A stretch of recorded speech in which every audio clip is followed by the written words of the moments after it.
Hello everyone, welcome to our channel. तो हम start कर रहे हैं केमिस्ट्री का एक न्यू टॉपिक जिसका नाम है फजान्स रूल। फजान्स रूल भी है और इसके और भी नाम है, क्या पोलराइजेशन पावर ऑफ कैटायन है एंड पोलराइजेशन ऑफ एनायन या फिर कोवलेंट करेक्टर, ये सब इसके नाम ही है फजान्स रूल के। Polarisation power of cation, polarisability of anion और कोवलेंट करेक्टर।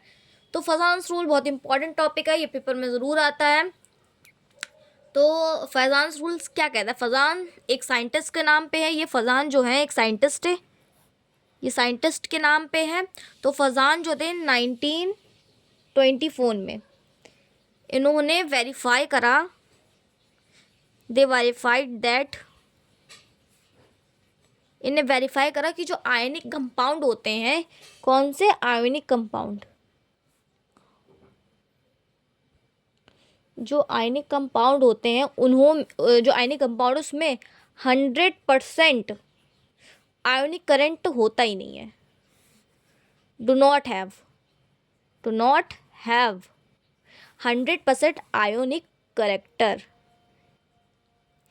फजांस ने वेरीफाई करा 1925 में कि जो कोवलेंट कंपाउंड होते हैं उसमें 100% जो है आयोनिक करेक्टर होता ही नहीं है। लेकिन उन्होंने ये भी देखा कि उसमें कुछ certain amount of covalent character, certain amount मतलब थोड़े से अमाउंट में उसमें कोवलेंट करेक्टर होता है। ये किसने वेरीफाई करा? फजान ने। फजान साइंटिस्ट के नाम पे, तो फजान ने ये वेरीफाई करा कि जो कोई भी आयोनिक कंपाउंड होता है उसमें 100% आयोनिक करेक्टर नहीं होता है, लेकिन उसमें कुछ अमाउंट में कोवलेंट करेक्टर प्रेजेंट होता है। तो यही हमारा पूरा फजान्स रूल है कि फिर जो है इसे कुछ फैक्ट के अकॉर्डिंग जो है इसको एक्सप्लेन करा गया है। जैसे कि जो आयनिक बॉन्ड होता है, आयोनिक बॉन्ड किससे बनता है? आयोनिक बॉन्ड जो होता है वो क्या कैटायन और एनायन से बनता है? Cation plus anion. फिर जो है हमारा क्या बनता है? कोई मॉलिक्यूल बनता है, सॉरी कंपाउंड बनता है। देखिए, ये हमारे पास कैटायन है, मतलब पॉजिटिव। ये हमारे पास एनायन है, इसके पास, इसके जो चारों तरफ है वो है इलेक्ट्रॉन है वो डिस्ट्रीब्यूटेड, सेपरेट है। इलेक्ट्रॉन क्लाउड जो है नेगेटिवली चार्ज है पूरे उसमें सरफेस में। फिर जो है, फिर क्या होता है, जो कैटायन होता है पॉजिटिव और निगेटिव क्या हमेशा अट्रैक्ट करते हैं एक दूसरे को। जो कैटायन है वो अट्रैक्ट करेगा एनायन के इलेक्ट्रॉन्स को। फिर जो है हमारे पास ये जो कैटायन है वो अट्रैक्ट कर लेगा। तो यहाँ पे जो है इधर साइड पे इलेक्ट्रॉन ज़्यादा आ जाएंगे, यहाँ पे थोड़े से बचेंगे। ठीक है, यहाँ पे जो है ज़्यादा मात्रा में जो है इलेक्ट्रॉन आ जाएंगे। तो ये जो प्रोसेस है, जो ज्योमेट्री चेंज हुई है किसकी? एनायन की। एनायन की जो ज्योमेट्री चेंज हुई है, तो ये जो कैपेसिटी होती है कैटायन की जो कैपेसिटी होती है एनायन की ज्योमेट्री चेंज करने को, तो इसको हम पोलराइजेशन पावर ऑफ कैटायन कहते हैं। और यही एनायन जो है उसकी कैपेसिटी होगी कुछ, जो वो है एनायन को चेंज कर पाएगा, तो उसी पोलराइजेबिलिटी ऑफ एनायन कहते हैं। ठीक है बच्चों, अब जो हम इसकी थ्योरी देखते हैं।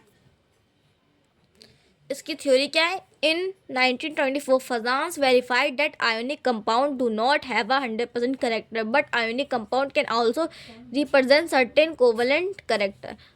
1924 में फजान ने वेरीफाई करा कि आयोनिक कंपाउंड जो है उसमें जो है 100% आयोनिक करेक्टर नहीं होता है, आयोनिक करेक्टर नहीं होता है, बट जो आयोनिक कंपाउंड होता है उसमें कुछ अमाउंट में कोवलेंट करेक्टर होता है। ये तो मैंने पहले बताया था। ठीक है, तो ये वही लिखा है। It can be explain on the basis of following, कुछ फैक्ट्स पे उनने एक्सप्लेन करा इसे। फिर क्या बोला? In ionic bond cation and anion are present near to each other, cation will attract the electron cloud of toward itself. जो cation होता है और एनायन वो पास पास में होते हैं। कैटायन और एनायन जो है वो दोनों पास पास में होते हैं। यहाँ पे देखिए, जो कैटायन है एनायन दोनों पास पास में हैं। ठीक है, तो जो डिस्ट्रीब्यूटेड है इलेक्ट्रॉन क्लाउड पूरा सही से वो अट्रैक्ट करेगा, कैटायन अट्रैक्ट करेगा उसे एनायन के क्लाउड को। फिर क्या बोलते हैं? फिर due to it the geometry of anion has been change, जो एनायन की ज्योमेट्री है वो चेंज हो गई है, देखिए यहाँ पे चेंज हो गई है ना। फिर electron cloud will contract at the one side, जो इलेक्ट्रॉन क्लाउड है वो एक साइड पे ज़्यादा आ गया, कॉन्ट्रैक्ट हो गया, कलेक्ट हो गया एक साइड, ठीक है। सच कैपेसिटी ऑफ कैटायन, ये जो कैपेसिटी है कैटायन की, कैटायन किसकी कैपेसिटी, ये जो कैपेसिटी है कैटायन की चेंज करने, ये जो है change the of the geometry of anion is known as polarisation power of cation, ये जो ज्योमेट्री चेंज करने की पावर है किसकी, कैटायन की, तो उसको हम क्या कहते हैं, पोलराइजेशन पावर ऑफ कैटायन। तो यही इसको क्या बोलते हैं, जो पावर होती है कैपेसिटी, इसको बोलते हैं polarisation power of cation. And the ability of anion, यही एबिलिटी जो एनायन की है to change its geometry by influence of cation, cation की इन्फ्लुएंस में चेंज होती है ज्योमेट्री, उसको क्या बोलते हैं, पोलराइजेशन ऑफ एनायन। ये मैं डायग्राम में एक्सप्लेन करते हैं, अब आगे की थ्योरी देखते हैं।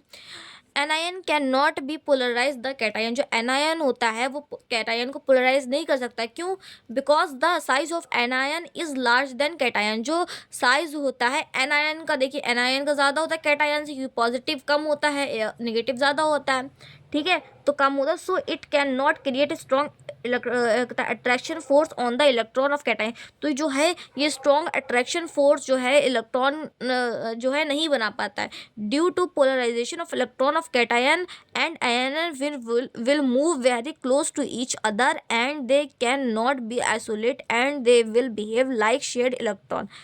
तो क्या इसमें कहा गया है, इसमें कहा कि जो पोलराइजेशन होती है, पोलराइजेशन जो है इलेक्ट्रॉन का किसमें, कैटायन और एनायन में, वो जो है एक दूसरे के पास में आ जाते हैं, एक दूसरे को आइसोलेट कर देते, ये बिहेव करते हैं कि शेयर इलेक्ट्रॉन एक दूसरे के। So the polarisation is directly measure of covalent character, तो जो पोलराइजेशन है उसको हम डायरेक्टली मेजर कर सकते हैं, कैसे, कोवेलेंट कैरेक्टर को, जो हमारे पोलराइजेशन पावर ऑफ कैटायन है वो डायरेक्टली प्रोपोर्शनल है हमारी कोवेलेंट कैरेक्टर, जितनी हमारी पोलराइजेशन पावर ऑफ कैटायन होगी उतना ही ज़्यादा हमारा कोवेलेंट कैरेक्टर होगा, सीधी बात ये है।